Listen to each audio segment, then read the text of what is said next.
تو پاکستان آج کہاں کھڑا ہے؟ پاکستان کو ہم نے آگے لے کر جانا ہے کیا جبر کی بنیاد پر، دھونس کی بنیاد پر؟ اگر جبر اور دھونس سے ترقی ہونا ہوتی تو وہ ایوب خان کے دور میں ہو گئی ہوتی، وہ یحییٰ خان کے دور میں ہو گئی ہوتی، وہ ضیاء الحق کے دور میں ہو گئی ہوتی، یا مشرف کے دور میں ہو گئی ہوتی۔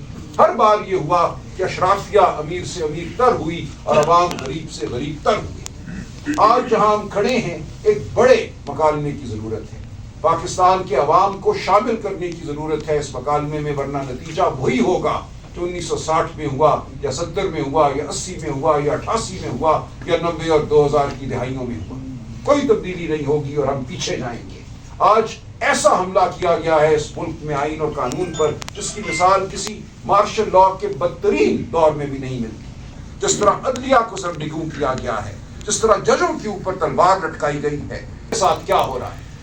یہ کسی کے ساتھ بھی ہو سکتا ہے۔ یہ پورے معاشرے کو اشارہ ہے کہ تم سب محکوم ہو، تمہاری زبان ہمارے قابو میں ہے، تمہارا ذہن ہمارے قابو میں ہے۔ اگر اپنے ذہن کو آواز دو گے اپنی زبان کے ذریعے تو ہم تمہیں پکڑ لیں گے اور ایک کال کوٹری میں ڈالیں گے۔ کیا پاکستان اس لیے بنا تھا؟ کیا یہ تھا علامہ اقبال کا خواب؟ کیا یہ تھا قائد اعظم کا نظریہ؟ قائد اعظم کی 20 تقاریر ہیں۔ آج ہم جناح ہاؤس کی تعظیم کے لیے کھڑے ہوتے ہیں، کیا اس جناح کی کسی تقریر کو ہم نے یاد رکھا؟ بارہا قائد اعظم نے یہ کہا جب وہ ہمارے عسکری اداروں کا دورہ کرتے تھے، کیا آپ اپنے حرف کے تحت پابند ہیں؟ کیا آپ سیاست میں حصہ نہیں لیں گے؟ آپ جمہوریت کی آواز کو سنیں گے؟ آپ جمہوریت کے تابع رہیں گے؟ بار بار قائد اعظم نے یہ کہا اپنی مختصر زندگی میں جو قیام پاکستان کے بعد ان کو نصیب ہوئی۔ ان کو یہی فکر تھی کہ یہ مملکت جو میں نے بنانے میں کردار ادا کیا ہے اس میں کہیں یہ نہ ہو کہ ظلم کا دور دورہ ہو جائے، جبر کا دور دورہ ہو جائے۔ تو آج ہم وہیں کھڑے ہیں جہاں قائد اعظم ہمیں کھڑا نہیں کرنا چاہتے تھے۔ آج ہمیں یہ کہا جا رہا ہے کہ اس ملک کا جو مقبول ترین لیڈر ہے وہ نیشنل سیکیورٹی تھریٹ ہے۔ یہ بھی ایک مذاق خیز بات ہے اور یہ پہلی بار نہیں ہوئی۔ میں اصغر خان صاحب کا وکیل تھا جنہوں نے مقدمہ لڑا کہ 1990 کے الیکشن میں اس وقت کے ڈی جی آئی ایس آئی اور اس وقت کے آرمی چیف نے مداخلت کی۔ ان کا موقف یہ تھا کہ اس مداخلت نے عسکری اداروں، ہماری افواج کے امیج کو خراب کیا ہے، ان کی جو تقریب ہے عوام کی نظر میں اس کو ٹھیس پہنچی ہے، لہٰذا عمل کیا جائے، ان افسران کو سزا دی جائے۔ 16 سال وہ مقدمہ چلا اور بالآخر 2012 میں سنوائی ہوئی اور فیصلہ ہوا۔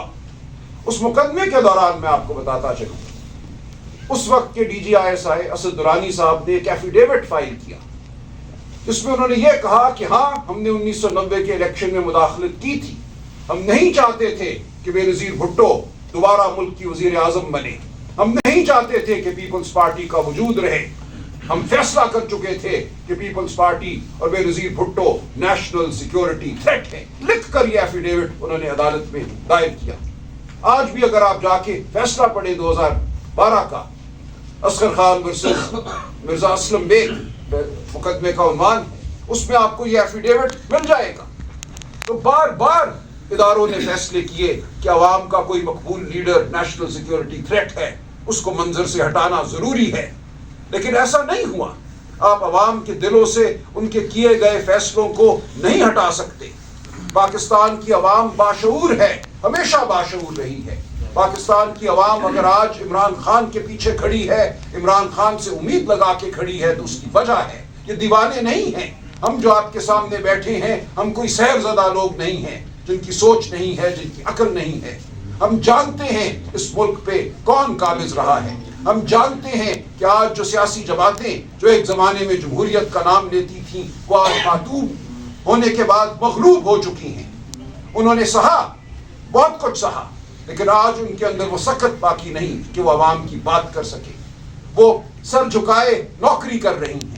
پاکستان کی عوام جانتی ہے کہ ایک ہی پارٹی ہے اور ایک ہی شخص ہے، اور اس کے ساتھ اس کے اتحادی ہیں جو پاکستان کے عوام کی بات کرنے کی طاقت رکھتے ہیں، جو یہ کہہ سکتے ہیں کہ ہم نے پاکستان کی عوام کو نوکری دینی ہے، یہ ریاست کی ذمہ داری ہے کہ نوکری ملے۔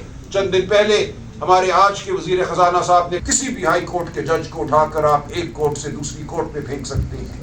آپ سپریم کورٹ سے خائف تھے تو آپ نے سپریم کورٹ کو منہدم کر دیا، اس کو ایک ذیلی عدالت بنا دیا، کیونکہ سپریم کورٹ آئین کی بات کرتی تھی۔